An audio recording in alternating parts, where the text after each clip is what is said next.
¿Qué conocen de la psicosis? ¿A qué se refiere? ¿Qué tipo de patología es? ¿Esquizofrenia? Sí, esquizofrenia. Psicosis va con paranoia también. ¿Qué más han visto ustedes en la televisión, en películas? Bueno, fue una enfermedad desde el punto de vista histórico bastante difícil de controlar, hasta que se logra ya por hace varios años atrás con los primeros antipsicóticos de tipo típico, pero que tenían asociado una gran cantidad de efectos adversos, que es lo que vamos a ver. Y hace un par de años atrás recién se logra un mejor control de la psicosis sin tener tantos efectos adversos. Siempre tener presente que en este tipo de patología hay un cierto grupo de pacientes que no va a responder bien al tratamiento farmacológico, pero que sí han demostrado bastante efectividad este tipo de tratamiento. Entonces revisemos un poquito a qué se refiere con esquizofrenia. Es una enfermedad psicótica que reconoce múltiples síntomas. Afecta tanto el pensamiento, la percepción, la emoción y la voluntad. O sea, en el fondo lo que hace es cambiar absolutamente a las personas, o sea, no despersonaliza al paciente. Los síntomas más comunes en esta patología son el delirio, alucinaciones, un curso anormal del pensamiento y mucha pasividad también. Bueno, también puede ser muy agresivo, o sea, depende de igual del tipo de paciente. Sobre todo los periodos de alucinación cursan con bastante agresividad. Bueno, las alucinaciones corresponden a una percepción falsa, en ausencia de algún estímulo externo real, se percibe un peligro inminente. Eso es en el fondo. Las alucinaciones pueden ser tanto visuales como auditivas. Los pacientes con algunos grados de psicosis generalmente sufren más alucinaciones auditivas. Esto de escuchar muchas voces. Y hay estas alucinaciones mentales de mucha posesión del pensamiento en este tipo de pacientes. También existen algunas formas de psicosis con la forma de catatonia. Esto quiere decir de que adquieren una rigidez muscular que es bastante llamativa y además no siguen una línea normal, sino que toman posiciones un poco fuera de lo tradicional, ¿cierto? O sea, una postura corporal que es bastante inapropiada. Y desde ese punto de vista, los antipsicóticos son el tratamiento más utilizado en este tipo de desorden, también llamados neurolépticos. Reciben los dos nombres, son antipsicóticos o neurolépticos. Los mecanismos implicados en la neurolepsia son bastante complejos, se conocen parcialmente y lo que más comúnmente está establecido es que hay un antagonismo de los receptores dopaminérgicos. Específicamente se sabe hoy en día que guarda mayor relación con el receptor de dopamina D2, pero los antiepilépticos, los neurolépticos típicos, los neurolépticos típicos tenían un mayor rango de receptores en los cuales actuaban, no solo el D2, o sea, eran más generales, actuaban sobre distintos subtipos de receptores de dopamina y además sobre otros tipos de receptores.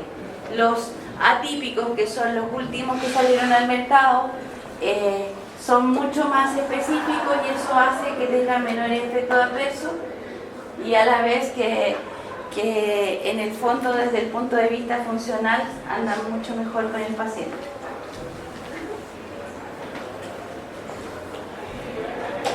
Bueno, entonces, lo que está claro en la psicosis es que hay algún grado de afectación del sistema dopaminérgico.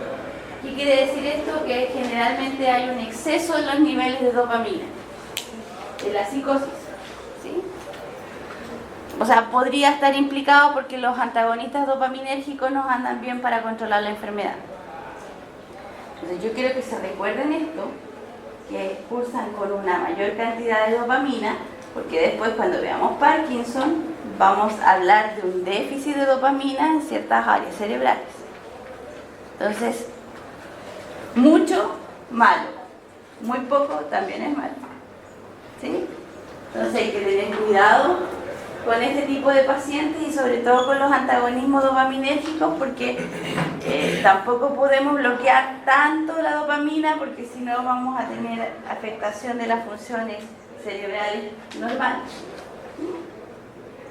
Entonces lo que hay que hacer es tratar de modular los altos niveles de dopamina que están actuando, y se ha visto que un subtipo de receptores es el que está más implicado y el que mayores problemas parece tener, que es el D2. Eso les he ido adelantando, ¿sí? Bueno, hay varios, son los antagonistas selectivos de la dopamina D2. Con el paso del tiempo hay bastantes diferencias clínicas entre los distintos compuestos. Y cuando mayor potencia tienen sobre este receptor D2, pero a la vez tienen más efectos sobre otro tipo de neurotransmisores, y también con altos efectos extrapiramidales. ¿Se acuerdan a cuáles hablábamos de extrapiramidales?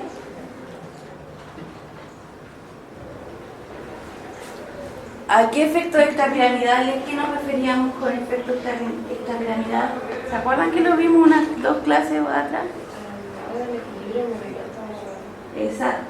Era principalmente afectación del nervio vago, ¿se acuerdan? Y eso nos afectaba bastante los movimientos. Entonces, podemos tener muchos efectos desde ese punto de vista. Y los neuroelépticos típicos también son llamados de primera generación. Eso que también lo recuerdo. Son los más antiguos, pero no porque sean más antiguos han dejado de utilizarse. Los neuroelépticos típicos pueden llegar a tener un efecto que se llama un efecto un poco catatónico. Y este efecto es en el fondo una disociación del movimiento propiamente tal. Entonces esto puede servir para realizar una intervención quirúrgica que se denomina neuroleptoanestesia o neuroleptoanalgesia, que en el fondo disociar la mente al paciente y mantener un poco estático al paciente para poder realizar una intervención quirúrgica. ¿Y eso se produce con los fármacos de primera generación? Con los fármacos de primera generación, principalmente haloperidol, el más utilizado en esto. Y la gracia que tiene es que es un efecto que se puede producir en cualquier tipo de paciente. O sea, no es necesario que tenga esquizofrenia para producir este efecto de neuroleptoanestesia o neuroleptoanalgesia. Profesora, ¿hay que hacer con neuroleptoanestesia? ¿Que el paciente se duerme, se relaja? En el fondo la neuroleptoanalgesia es un analgésico unido a este fármaco neuroléptico que generalmente es haloperidol, y lo que se establece así es que el paciente no va a sentir dolor, pero también va a estar un poco disociada su mente, entonces no va a estar consciente de la intervención que está teniendo. Lo mismo con la neuroleptoanestesia. En el fondo lo que se hace es con el anestésico local o con los anestésicos lograr que el paciente no sufra dolor, y tratar de inhibir los reflejos del doloroso, y con el neuroléptico en el fondo es disociar la mente, ¿sí? Es que el paciente no esté consciente de lo que está ocurriendo.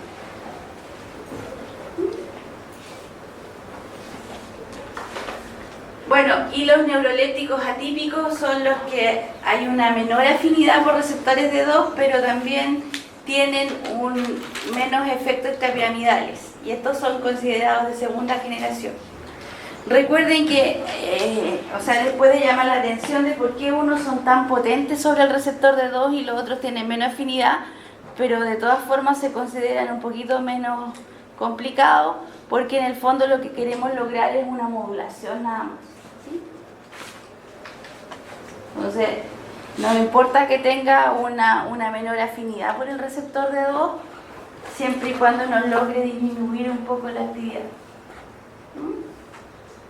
Lo importante es que tiene menos efectos adversos, por eso es que han logrado más relevancia clínica en los últimos años los de segunda generación.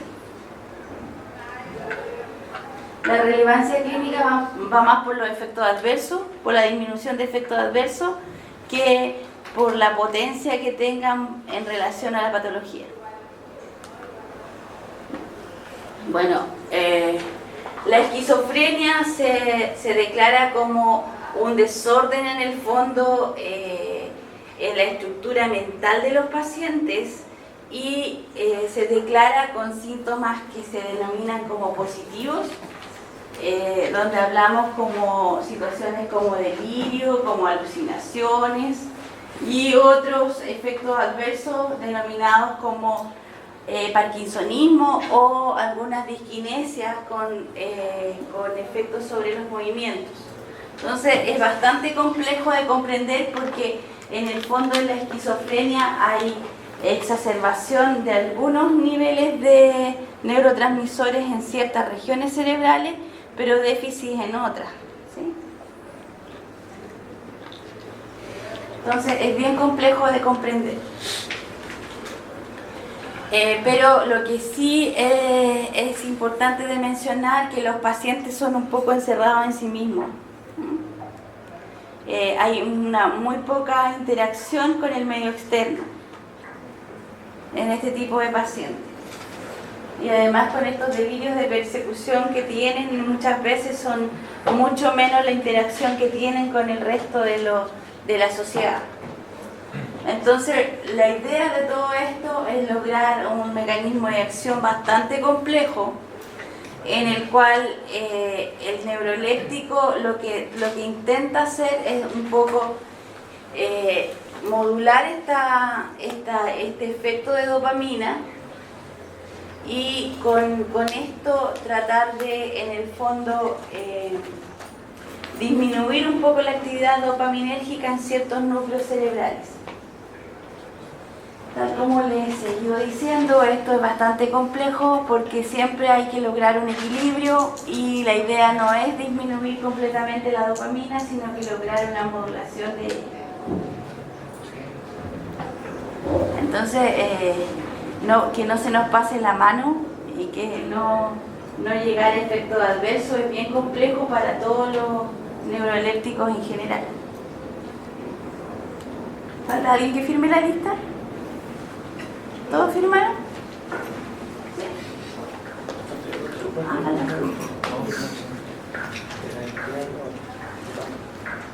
Bueno, entonces los mecanismos además patogénicos no están tan establecidos.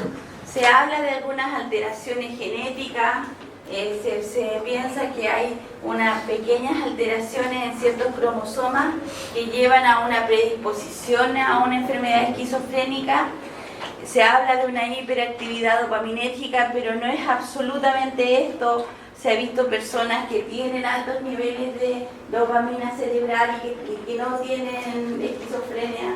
Entonces es bien relativo esto, porque por ejemplo personas que se les da una medicación para Parkinson y que se sabe que tienen altas concentraciones de dopamina, no sufren de esquizofrenia. Entonces es bien complejo de entender y de definir exactamente cuál es el mecanismo patogénico de la esquizofrenia.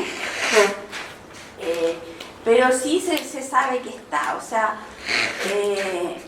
un aumento absoluto de los niveles de dopamina cerebral tampoco es perceptible, o sea, es bien complejo de comprender.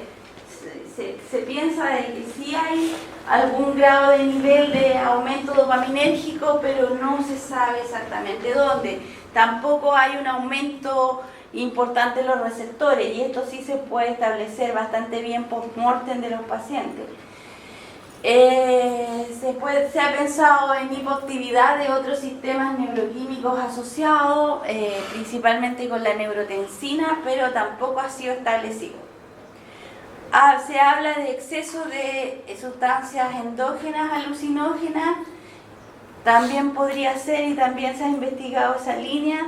Se sabe de que hay sustancias exógenas que sí producen alucinaciones y que repetidamente con el uso llevan a unos estados un poco psicóticos, el caso principalmente del LSD, que ya lo vamos a revisar cuando veamos drogas de abuso, el cual generalmente lleva a los pacientes a crisis bastante psicóticas, bastante seguidas. Incluso el desorden mental que lleva es tal que pacientes que lo han utilizado de forma crónica el LSD después continúan con los flashbacks o crisis psicótica aún sin utilizar la sustancia. Entonces sí se sabe que producen daño. Se habla también de algunos virus que también podrían originar la esquizofrenia, algunos factores degenerativos de acción lenta, pero establecer exactamente cuál es el mecanismo patogénico no se ha podido. Se sabe de algunas contribuciones, pero no exactamente cómo. Lo que sí está claro es que existen los antipsicóticos neurolépticos y que nosotros podemos tener buenas respuestas de distintos tipos, sobre todo cuando hay una hiperactividad dopaminérgica. En este caso van a predominar las alucinaciones, un delirio, hiperactividad, y generalmente no hay una alteración cerebral demostrable. O sea, si a este paciente le hacen un PET, el cerebro se va a ver normal. Ustedes saben ahora con la tecnología de PET lo que hace el cerebro, cómo logran las imágenes cerebrales. En el PET lo que se hace es una imagen fluorescente de ciertas regiones cerebrales, y generalmente lo que se utiliza es una glucosa marcada. La glucosa marcada fluoresce en estas zonas donde hay mayor actividad. Entonces, gracias a esta tecnología se puede establecer, por ejemplo, qué regiones cerebrales se están utilizando para pensar o para escuchar o en distintas actividades cerebrales, o sea, con el paciente despierto, a eso me refiero. O sea, se le ordena al paciente escuchar o tratar de comprender música y se activan ciertas regiones cerebrales. Entonces esto ha permitido visualizar mucho más estructuras que antes, y generalmente este tipo de pacientes no tiene ningún tipo de daño cerebral como tal, no tiene una región cerebral que tú puedas identificar con deterioro, como si ocurre en el Alzheimer o como si ocurre en la enfermedad de Parkinson, ¿sí? No es un trastorno degenerativo per se. O la enfermedad de Huntington, no ocurre eso, ¿sí? Esa es la diferencia. Solamente hay una hiperactividad per se, pero tampoco es en ciertas áreas cerebrales, no es tampoco en todo el cerebro. Cuando hay mala respuesta neuroléptica, cuando hay una pérdida en la respuesta emocional, cuando hay una pobreza de lenguaje, cuando hay alteraciones de la personalidad y la conducta, y cuando hay también alteraciones anatómicas cerebrales. ¿Qué quiere decir con esto? Por ejemplo, un paciente que tiene Alzheimer es un paciente que también puede llegar a crisis psicóticas por muerte neuronal, porque una vez que comienzan a morir neuronas, comienzan a activarse otras zonas para suplir las funciones de aquellas neuronas que se murieron. Entonces puede ser que se activen ciertas neuronas que generen una esquizofrenia como tal. Entonces, que el paciente con Alzheimer alucine también puede pasar. Y esos pacientes van a ser mucho más difícil que respondan a un tratamiento con neuroléptico, porque ya hay un deterioro cerebral per se. O los mismos pacientes que sufrieron de crisis, que fueron dependientes de LSD, que ellos ya tuvieron muerte de una gran cantidad de neuronas. Entonces no hay neuronas que reemplacen a las que están dañadas. Es por daño anatómico que se está produciendo el problema. Y eso ya es más difícil de controlar con neurolépticos. ¿Sí? ¿Queda claro? Bueno, entonces, desde el punto de vista funcional, los antipsicóticos los podemos clasificar como antipsicóticos típicos. En este caso, los típicos son de distintos grupos químicos.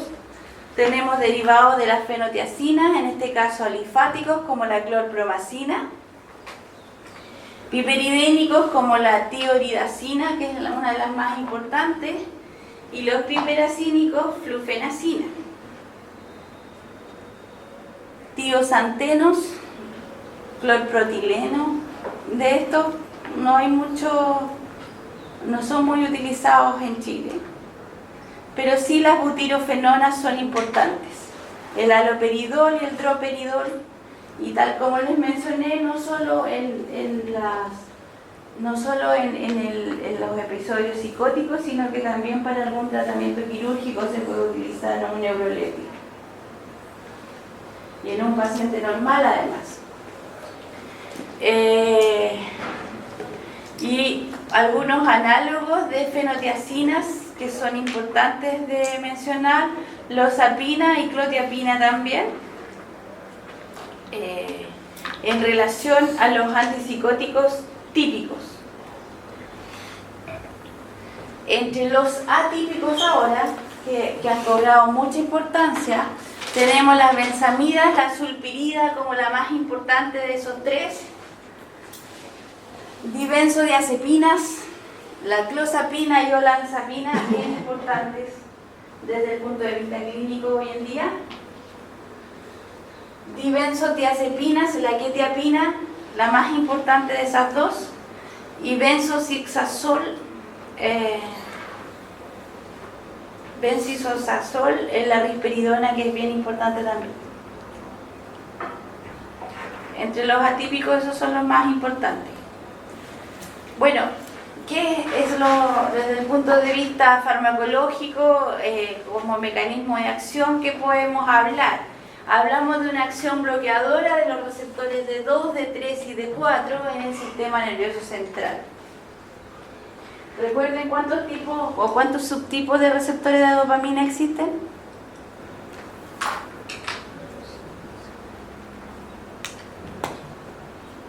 ¿Por ahí escuché? ¿No fue? 5.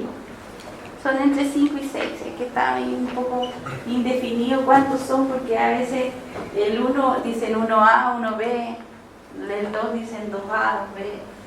Y pequeñas variaciones van haciendo distintos subtipos nuevos. Pero generalmente se habla de 5 subtipos, y los más implicados en esta acción antidopaminérgica que guarda relación con la esquizofrenia, hablamos del D2, D3 y D4. Entre ellos, el más importante, se habla del receptor D2. Igual ahí hay harta discusión, porque se habla de que a veces el D2 es el que produce tanto efecto adverso, que es mejor interferir con los D3 y D4. Ahí vamos a discutir un poco de qué es lo que se está produciendo. Principalmente en el taller vamos a tratar de ver hacia dónde van las últimas investigaciones, ¿ya? En paper. Desde el punto de vista mesocortical y mesolímbico, se habla de que hay pocos autorreceptores, y lo que se trata de hacer es un bloqueo dopaminérgico posináptico desde el inicio. Si nosotros hablamos de un exceso de dopamina, lo ideal sería actuar sobre autorreceptores, cosa de disminuir los niveles de liberación de dopamina, y así tendríamos este efecto modulador que estamos buscando, ¿verdad? No afectaríamos tanto las funciones cerebrales si actuamos sobre autorreceptores. Entonces, uno de los mecanismos involucrados es tratar de actuar sobre autorreceptores, producir este bloqueo dopaminérgico antes de que se produzca el efecto, digamos, la activación de la sinapsis en sí, por la activación de estos autorreceptores. Esa es la idea en el fondo. ¿Se entiende? En otra área, que es la nigroestriada, el área mesocortical y mesolímbica, ¿qué funciones cerebrales están implicadas? Creo que los movimientos y la parte emocional. Las emociones. Y un poco es una organización entre mental y emocional de las ideas.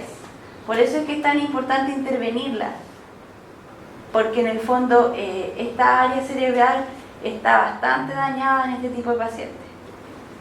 ¿Sí? La otra área es la nigroestriada. En este caso tenemos muchos autorreceptores. Hay un aumento de dopamina intersináptica, pero hay un bloqueo postsináptico compensado. Entonces, en esta área igual sería importante un poco controlarla y tratar de que sí exista un poco de efecto, cosa de disminuir un poco la rigidez de este tipo de pacientes. ¿Sí? Con estos medicamentos pasa lo mismo que con los antidepresivos, que hay que esperar un tiempo para el efecto. No es tan largo el tiempo que hay que esperar en caso de estos medicamentos, son un poco más rápidos. Sobre todo los neurolépticos típicos, por eso es que es permitido utilizarlo incluso para una intervención quirúrgica, porque tú lo puedes usar y el efecto lo vas a tener a las pocas horas. No, pero lo que voy es que no hay un efecto como de desensibilización de los receptores, donde hay... Sí, siempre va a haber un efecto de desensibilización. Esto es algo normal, es una respuesta fisiológica a la presencia de cualquier sustancia en el cerebro. Entonces, ¿es común que te lleve a tener Parkinson los fármacos? Sobre todo los típicos, sí. Es bien común después tener estos movimientos finos y todo producto de la misma terapia, lamentablemente. Los nuevos, los atípicos, se habla de que llegan con menos efectos adversos, pero los atípicos salieron hace menos de 10 años al mercado, entonces igual es complejo de hace 10, 15 años que empezaron a salir al mercado. Entonces, ¿qué va a pasar de aquí a un paciente que lo use por 30 años? No sabemos bien.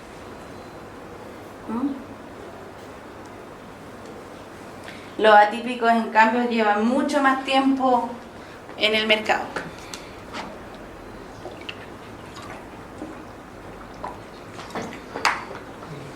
Este tipo de paciente fue el que trataron mucho con electrochoque, matando muchas áreas cerebrales en el fondo, y eso tampoco, desde el punto de vista histórico, los psiquiatras, uno puede ver, han cometido uno de los más grandes desastres a nivel de tratamiento. Eran unos tratamientos que realmente uno llama la atención de cómo se les permitió hacer tanta cosa.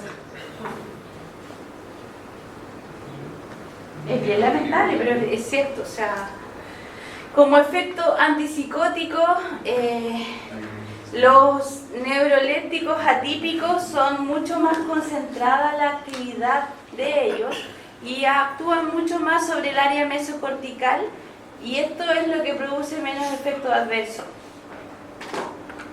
Están mucho más específica su acción sobre el área mesocortical y mesolímbica, que es la que genera los mayores desórdenes en estos pacientes. Y es por eso que hablamos de que tienen menos efectos adversos. Bueno, en los días posteriores, en un primer momento tenemos este efecto en estas regiones cerebrales, y en los días posteriores ya hay un aumento en el número de receptores presinápticos, hay una caída de dopamina intersináptica, un bloqueo postsináptico más establecido. Y siempre recordar que hay varios receptores más involucrados, no solo es dopamina, sino que también vamos a tener efectos sobre receptores de serotonina, receptores alfa, receptores histaminérgicos y receptores muscarínicos. ¿Los muscarínicos a qué van a responder? ¿Cuál es el neurotransmisor de los receptores muscarínicos? Acetilcolina. Acetilcolina. Los de vitamina y los de serotonina, por supuesto, serotonina. ¿Y los alfa?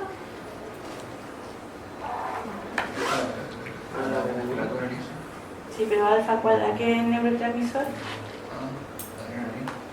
Adrenalina o noradrenalina, ¿cierto?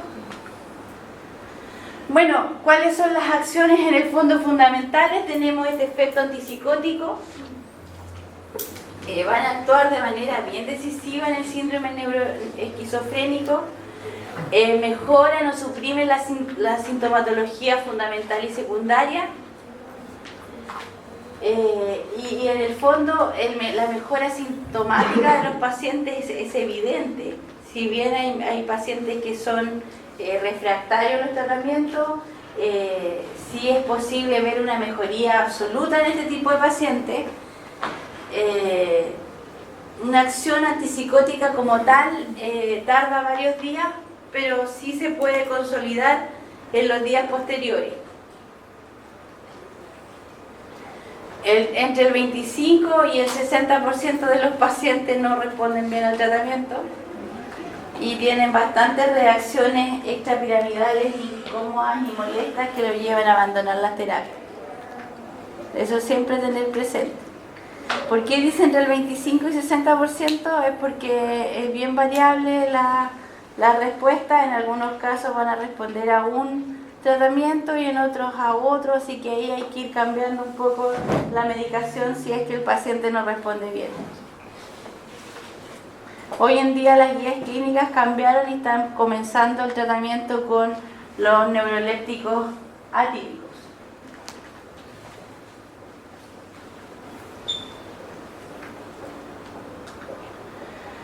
Bueno, cuando se administran a las personas que no tienen crisis psicóticas, producen el denominado síndrome neuroléptico.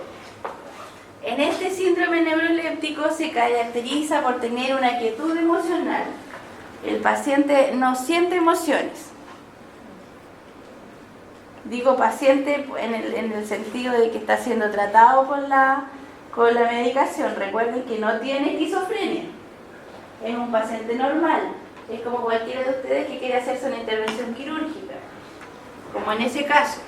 Esta persona tiene quietud emocional, un retraso psicomotor, indiferencia afectiva, y esto es súper importante. Esa es como la principal, por eso es que se caracteriza y por eso es que se le dice neuroléptico como nombre. Es porque tiene una quietud emocional y una indiferencia afectiva. Esta indiferencia afectiva es que no te afecta nada de lo que está pasando. A eso se refiere. Generalmente nosotros desde el punto de vista fisiológico respondemos a todos los estímulos externos. Respondemos de manera rápida y de manera impulsiva. Nuestro cerebro ni siquiera lo piensa, o sea, nosotros no tenemos control sobre ese estímulo que nos está produciendo miedo o alterando nuestro sistema, ¿cierto? ¿O no? Cuando ustedes tienen miedo no se puede controlar el miedo. Es muy difícil el control mental del miedo. Pero este tipo de fármaco lo que hace es indiferencia afectiva. O sea, que los estímulos externos no te generen emociones. Entonces, por eso es que es útil en las intervenciones quirúrgicas, porque tú no tienes miedo y no producen sueño. Eso es bien importante de tener presente. ¿Por qué usted sabe si a los militares les dan estas cosas cuando van a la guerra? Hasta donde yo sé, no es ético darle nada en ese caso.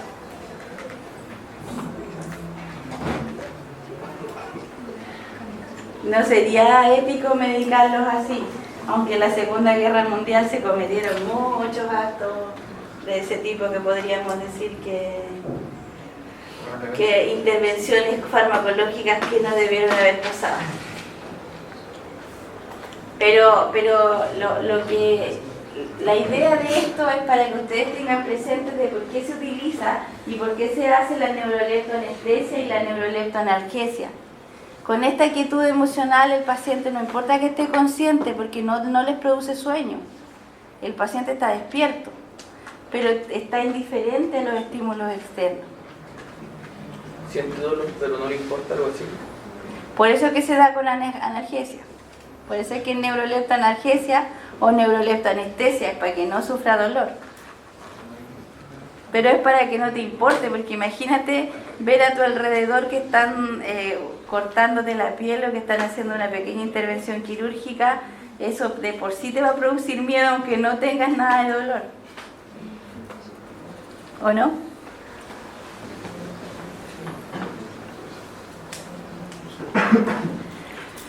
Bueno, la persona se muestra tranquila, sosegada, indiferente al mundo que lo rodea, sin iniciativa propia, pierde la iniciativa.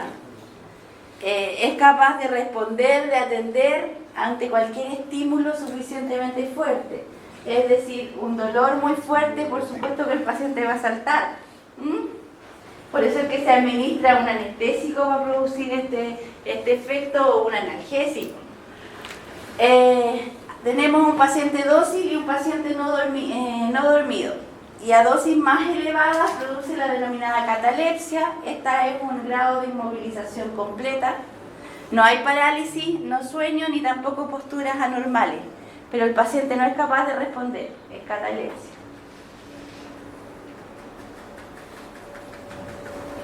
O sea, la catalepsia es lo clásico en películas que daban los pacientes como muertos, pero no estaban muertos y después que se pasaba el efecto despertaban cuando ya estaban dentro de las tumbas. Eso es como el clásico. Eso se produce a dosis alta.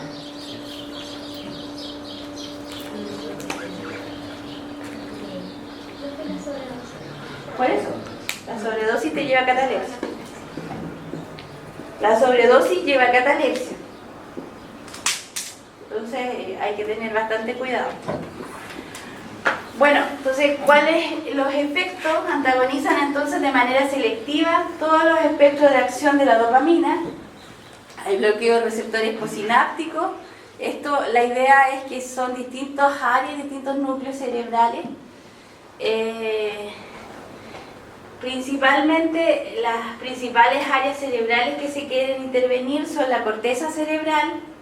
Ya les dije, la mesocortical es la más importante, la que se trata de intervenir. La mesolímbica también, el sistema límbico, el estriado y la hipófisis.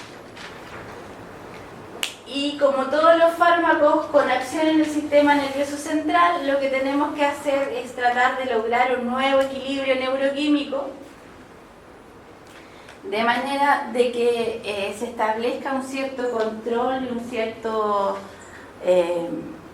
cierto grado de actividad cerebral que esté más modulada. Y esto se logra ya con el tiempo, no es algo tan rápido. Entonces siempre pensar en este equilibrio neuroquímico. Si nosotros desestabilizamos un neurotransmisor, lo disminuimos, inmediatamente comienzan las vías cerebrales a lograr un nuevo equilibrio cerebral. Tratamos de establecer un estado tranquilo, un estado de equilibrio en el cerebro. Vuelvo a utilizar el mismo término. ¿Ah? Sí, una homeostasis cerebral se puede decir, y la idea principal es que cuando hay un desequilibrio esto molesta mucho al cerebro, entonces tiene que volver a establecer el equilibrio, y todas las sustancias que producen un desequilibrio van a llevar a que se generen nuevas vías y que en el fondo haya nuevas respuestas hasta establecer el nuevo equilibrio. Y el nuevo equilibrio es con la presencia de este agente externo, es con la presencia de este fármaco o de esta droga de abuso, por ejemplo.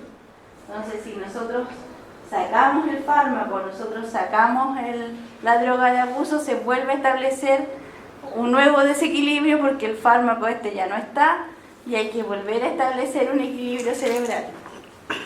Y esos cambios se denominan abstinencia, ¿sí? De retirada de la droga o retirada del fármaco.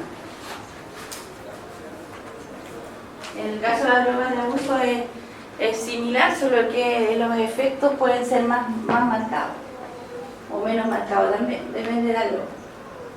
También lo vamos a revisar. Bueno, ¿cuáles son algunas acciones que tienen estos neurolépticos en otros receptores? Una acción antiemética.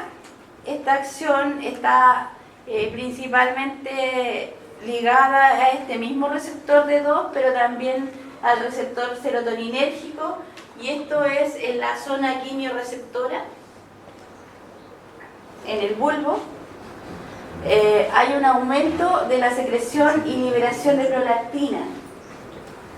El bloqueo de la vía dopaminérgica al hipotálamo libera un factor inhibidor de prolactina. ¿Saben en qué situaciones se liberan mayores cantidades de prolactina? ¿Embarazo? Sí, en el embarazo, pero más que nada, ¿dónde? Lactancia. En la lactancia, cuando las mujeres están lactando. Entonces, si una mujer no tiene que, o sea, se le muere el bebé, hay que deje de producir leche, porque no tiene ningún sentido. ¿Y cómo se logra esto? Con fármacos neurolépticos. Entonces, otra prescripción y otra indicación es para cortar la leche materna. Pero ahí dice que aumenta la secreción. Ah, sí. ¿Aumenta o...? No, libera un factor inhibidor de prolactina. Definitivamente la corta, no la aumenta.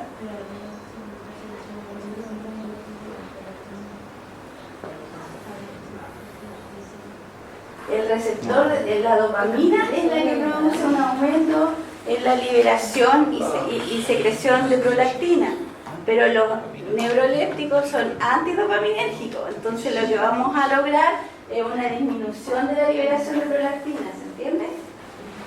No se van a confundir. Los fármacos neurolépticos son antidopaminérgicos y ellos son los que van a disminuir la prolactina en estos núcleos. No se confundan. La dopamina per se va a llevar un aumento en la liberación de prolactina. Pero estamos hablando de los fármacos antidopaminérgicos en este caso, que son los neurolépticos. Hay bloqueo de los receptores dopaminérgicos, inhibición de la hipófisis y producen ginecomastia, con o sin galactorrea. La dopamina va a producir ginecomastia y la galactorrea es la secreción de leche. Y la ginecomastia generalmente se asocia a hombres, no a mujeres. Por eso es que se habla de galactorrea.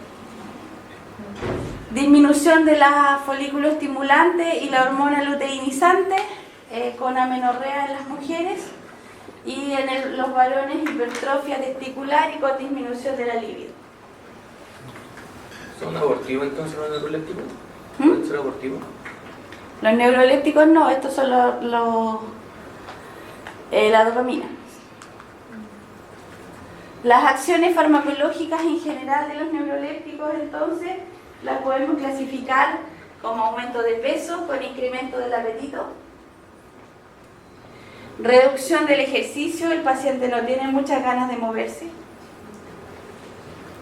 efectos anticolinérgicos por bloqueos muscarínicos con sequedad bucal, visión borrosa, estreñimiento, efectos vasculares por bloqueo alfa con hipotensión ortostática y retraso o pérdida de la eyaculación, efectos gastrointestinales por bloqueo de dopaminérgico y serotoninérgico, y esto afecta la procinesis, los movimientos peristálticos del gastrointestinales. ¿Ustedes se acuerdan más o menos cómo son los movimientos peristálticos gastrointestinales? Generalmente hay dos movimientos, porque es como de contracción que hace que avance allá, y el otro no me acuerdo que era, pero también era como así. Exacto. Y otro era como así. Este movimiento procinético es el movimiento que hace circular el bolo y en el fondo que te ayuda a la digestión per se. Este es el que se ve más afectado, el de avance. Y el que más falla es el colon irritable, ¿cierto? Que no es tónico, o sea, no es continuo. Perfecto. Bueno, seguimos viendo neurolépticos, ¿cierto? ¿Sí? Sí. ¿Sí? ¿Por qué? ¿Ah? Me confundo. O sea, cuando el muscarínico son... Lo que pasa es que son dopaminérgicos, pero tienen acciones en varios tipos de receptores diferentes. Y los efectos adversos están producidos por acciones en otros receptores también. Y eso es lo que estamos viendo ahora. ¿Acciones indirectas o también tienen afinidad por otros receptores? Tienen afinidad por otros receptores, sobre todo los cívicos. Los atípicos han disminuido mucho los efectos sobre todos estos efectos adversos, pero los típicos sí. Tienen efectos sobre otro tipo de receptores también. Y por eso son los efectos adversos.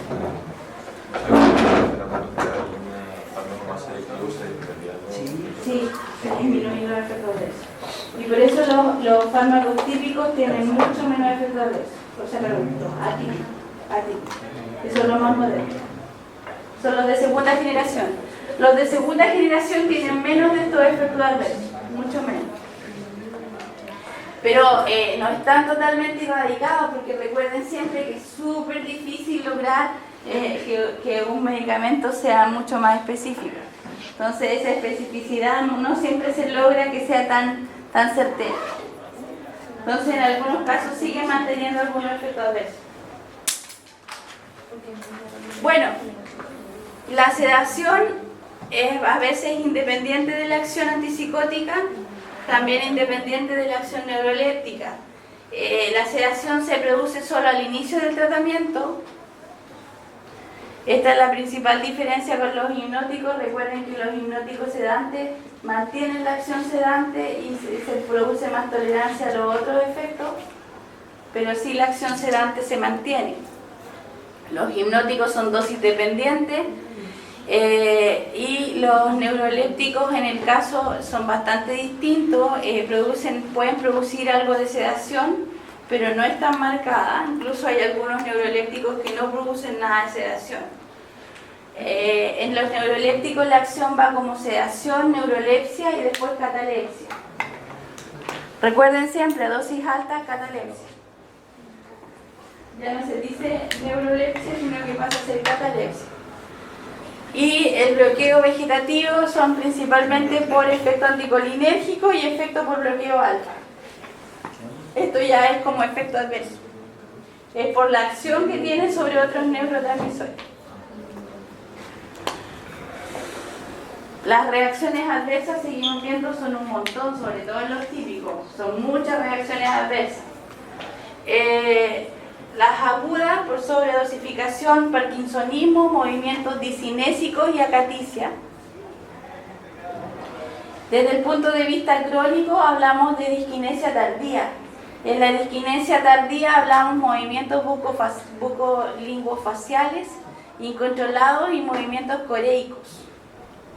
Es bastante clásico ver un paciente que ha sido tratado por muchos años en forma crónica con neurolépticos, que tiene movimientos algo extraños en la forma de hablar o en la forma de comportarse.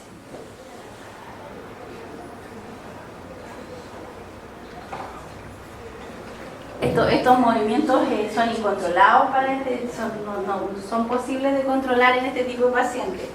Y lamentablemente era muy difícil de manejar. Esto se producía tras años o meses o años del tratamiento, no era tan frecuente al comienzo de la terapia. El paciente generalmente tratado con neurolépticos típicos era un clásico de ver y de notar que estaba con este tipo de terapia. O sea, es evidente que el paciente está siendo tratado con neurolépticos porque adquiere un poco de rigidez clásica de los pacientes que tienen Parkinson, sin producir los movimientos tan marcados del paciente que tiene Parkinson. O sea, no es tan frecuente estos movimientos agudos, pero sí la rigidez muscular que presenta el paciente de Parkinson. Y lo otro es que este tipo de pacientes manifiesta una quietud emocional bastante clásica. O sea, es como que es un poco disociado del resto de las personas. Se puede no le producen nada lo que está pasando a su alrededor. Tiene una quietud emocional, pero clásica y súper marcada. Una indiferencia emocional también, o sea, no le afecta nada de lo que pasa a su alrededor. Se puede estar cayendo el mundo y él sigue así tan tranquilo como si nada. Y eso es por el producto de la misma terapia. Eso mucho más marcado con los fármacos típicos. Los atípicos han logrado un mayor control, una mejoría, principalmente en que afecta mucho más, controla mucho más la parte emocional y no tanto la motora.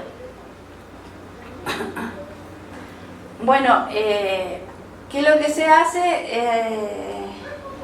Generalmente con estos pacientes, mantener el tratamiento. Lamentablemente no sirve disminuir la dosis porque empeora la condición. Empeora si se utilizan anticolinérgicos y la verdad es que solo mejora si se aumenta un poco la dosis. Al revés de lo que uno pensara. O sea, lo clásico es pensar de vamos a disminuir la dosis porque le está produciendo mucho efecto en los movimientos, pero en estos pacientes no sirve disminuir la dosis, es todo lo contrario. Hay que aumentar un poquito la dosis. Y por supuesto no se puede aumentar tanto que les vaya a producir catatonia. Hay un cierto límite. Entonces, tras años de terapia es bien complicado el manejo de estos pacientes. La zona nigroestriada es la que parece aumentar más los receptores. Hay que tener mucho cuidado con la dosis de los neurolépticos, hasta dónde poder aumentarlo es complicado, no podemos pasarnos a un estado catatónico. Y cuando ya hay un estado de hipersensibilidad bastante complejo, es mejor tratar con los neurolépticos atípicos que producen menos problemas. Otro de los efectos que son súper importantes de recordar se le denomina síndrome neuroléptico maligno. Y esto, por favor, márquenlo, anótenlo en su cuaderno, porque es uno de los principales efectos adversos de los neurolépticos típicos principalmente, como el haloperidol y todos los demás. El síndrome neuroléptico maligno es dosis dependiente y produce una mortalidad bastante alta. ¿Por qué se caracteriza el síndrome neuroléptico maligno? Principalmente porque hay un descontrol total del paciente y en el fondo hay una alza en las presiones y es un paciente que entra en una crisis bastante rápida. Y este síndrome neuroléptico maligno generalmente puede ocurrir incluso con la primera administración de medicamentos.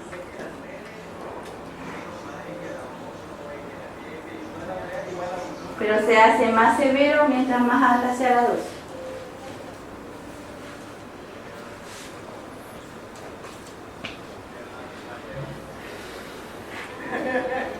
Bueno, ahora en relación a los neurolépticos atípicos, ¿cuáles son los efectos adversos? En general, ellos no inducen catalepsia, tienen mucho menos efectos extrapiramidales, no tienen una acción sobre la prolactina, hay una mucho mayor afinidad por los sistemas dopaminérgicos mesolímbicos y mesocorticales, que en el fondo por el mesoestriado. Entonces, eso ayuda a que la acción sea mucho más certera en los síntomas positivos de la esquizofrenia. ¿Se acuerdan de lo que producían alucinaciones? Entonces se puede controlar mucho mejor la enfermedad. Esa es una de las ventajas.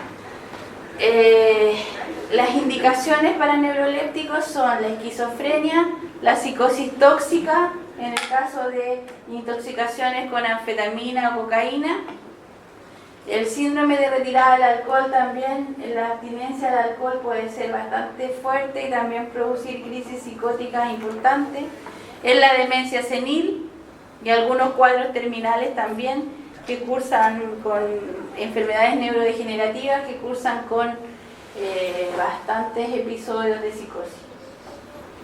Esos más o menos son los... Y en los neurolépticos atípicos, los principales problemas pueden ser algunas reacciones cardiovasculares, la hipotensión portural, podrían haber algunas alteraciones electrocardiográficas, pero no son tan importantes. Algunas reacciones alérgicas, dérmicas y pigmentarias son las más importantes, y eso sería. Y ahora, como un resumen, podemos ver los antipsicóticos típicos, viendo con una potencia antipsicótica bastante importante.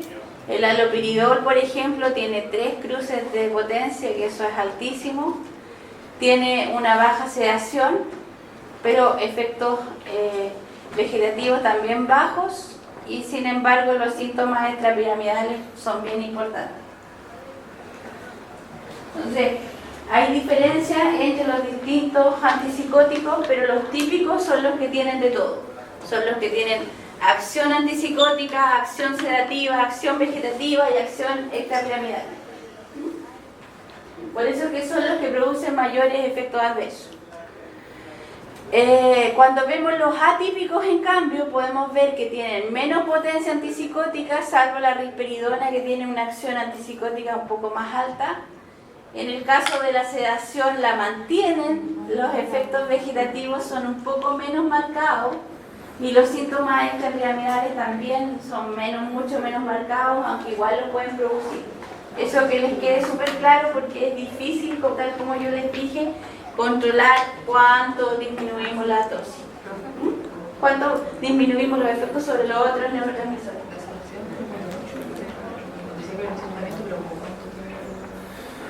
Es que se produce un poco de tolerancia, son las primeras dosis que te pueden producir algo de... Si los primeros días de tratamiento pueden producir algo de sedación de cuello.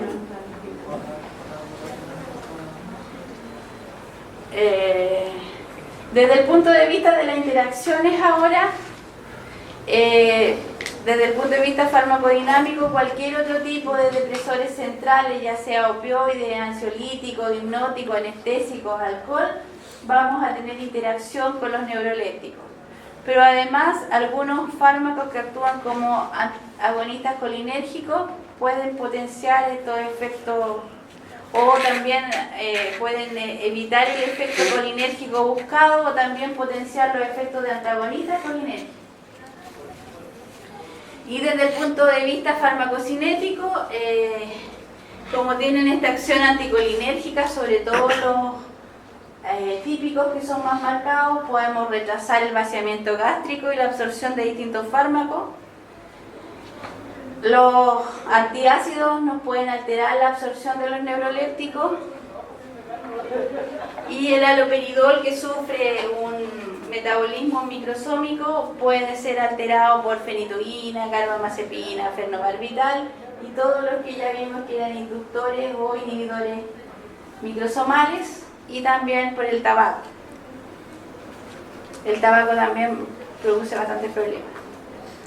El haloperidol continúa siendo en la actualidad el neuroléptico más utilizado, figura como un prototipo de la lista en general en la OMS, y tal como yo les digo que el haloperidol no se usa tan solo en los episodios con psicosis, sino que también se puede utilizar para otras intervenciones quirúrgicas.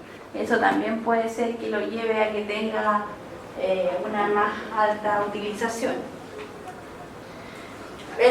Bueno, y siempre generalmente porque tiene una muy buena potencia antipsicótica, entonces eso igual nos ayuda. Recuerden que hay un gran porcentaje de pacientes que no responden a ninguna terapia.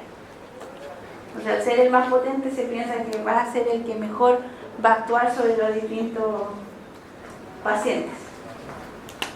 Eso es como un clásico. Y generalmente eso es lo que lo lleva a ser el más utilizado, y tiene baja cantidad de efectos adversos, o dentro de los típicos es uno de los que menos efectos adversos presenta.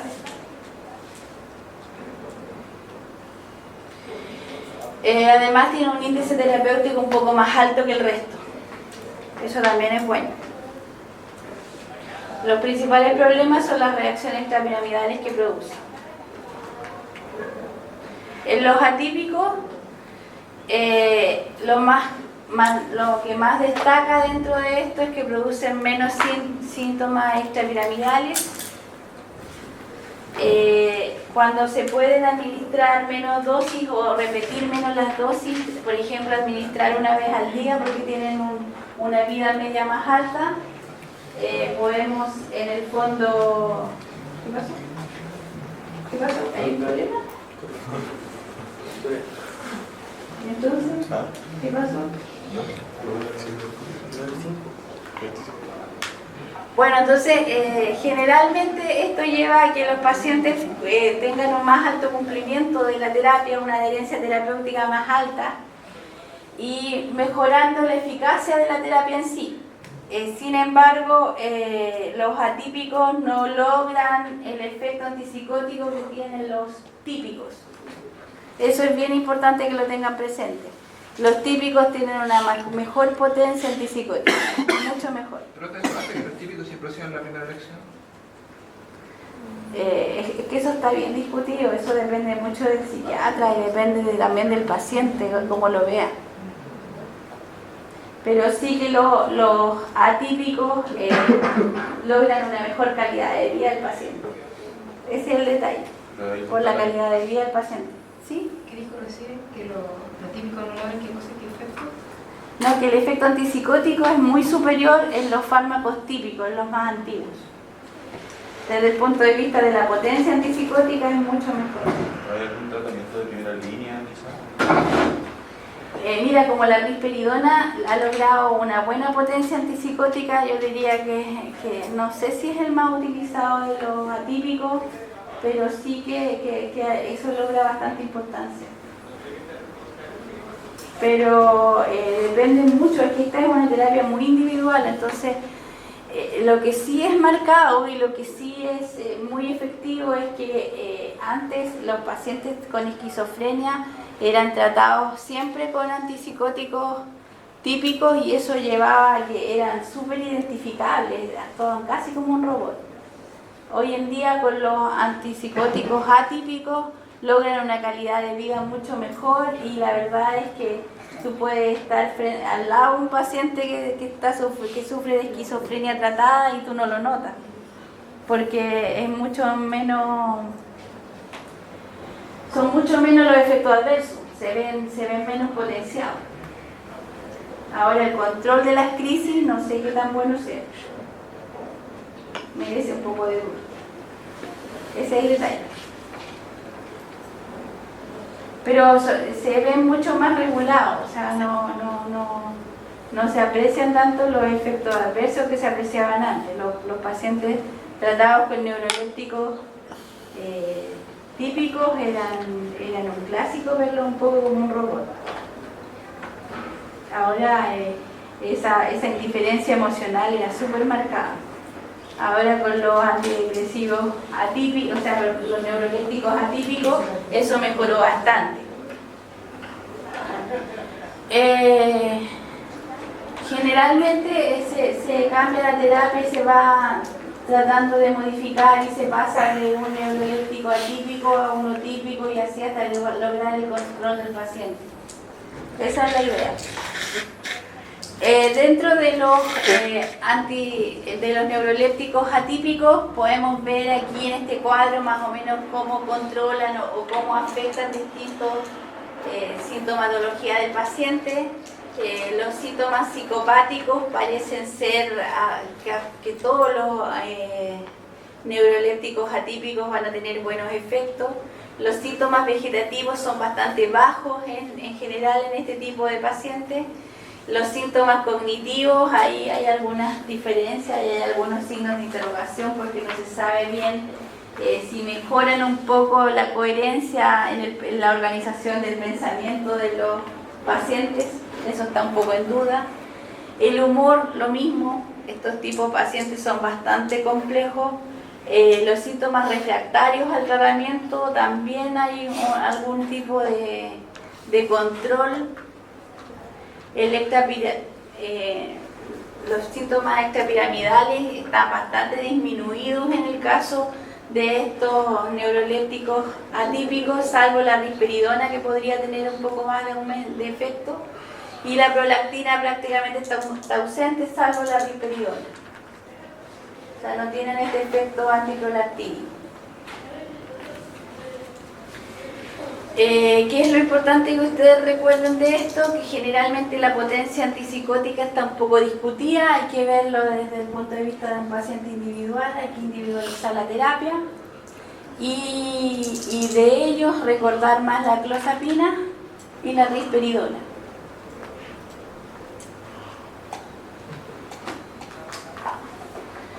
Bueno, ¿cuál es la ventaja de clozapina? Es que alcanza aspectos de la terapia que no tienen los otros, mejora mucho más los síntomas negativos, puede producir algunas molestias gastrointestinales, taquicardia por bloqueo vagal,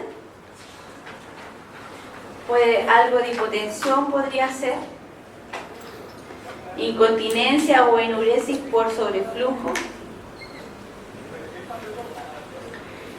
Puede provocar algunas disfunciones sexuales o menstruales, pero no afecta tanto la prolactina como los otros neurolépticos típicos. Ocasiona algo de sedación, pero no las reacciones extrapiramidales ni la disquinesia tardía. Sí, el efecto adverso más importante que se produce es un efecto de agranulocitosis. Este efecto se habla que es de un 0,7% en los pacientes. Un 0,7 no es tan alto, pero sí es destacable. Y que este puede aumentar en un 0,8, 0,9 en el segundo año.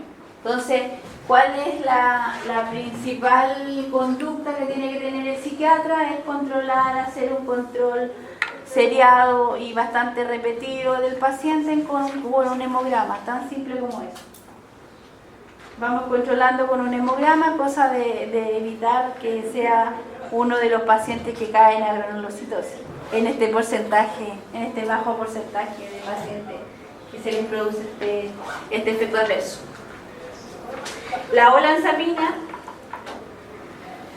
se habla de que controla mucho mejor los síntomas positivos de la esquizofrenia. Acuérdense de los positivos, eran las alucinaciones. Mejora algunos de los negativos, pero no mejora tanto los cognitivos. Produce algo de elevación de prolactina, menos efectos piramidales que los típicos. Sí produce algo de hipotensión ortostática, somnolencia, sequedad bucal. Se puede producir también aumento de peso. No produce agranulocitosis ni prolongación del electrocardiograma. Produce algo de elevación de transaminasas también, pero no hay efecto extrapiramidal. La risperidona, esta sí ya tiene algo de reacciones extrapiramidales, puede producir astenia, sedación, problemas de acomodación. El aumento de peso también está un poco destacado y la disfunción sexual también, sobre todo en varones. Y eso sería. Lo demás son solo tablas que se las voy a dejar para que ustedes las revisen con calma. En este caso ya van los sustituyentes, van un poco los receptores o los rangos de dosis que se utilizan. Esto es bien relativo porque los pacientes se comienza con una dosis bajita y se puede ir aumentando un poco la dosis a ver si lo controlamos. Y algunos efectos que producen, algunos efectos adversos, algo sobre la farmacocinética y dosificación y generalmente algunos valores farmacocinéticos que les agregué aquí en las tablas.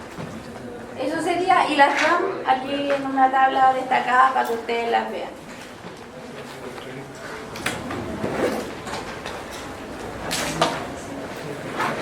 Algunas solamente tablas y este es un resumen de toda la materia que me pareció bien interesante como para ir destacando tanto lo que son los neurolépticos típicos como los atípicos y los síntomas y signos que van produciendo.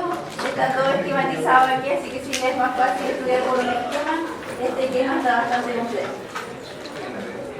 ¿Ok? Eso sería.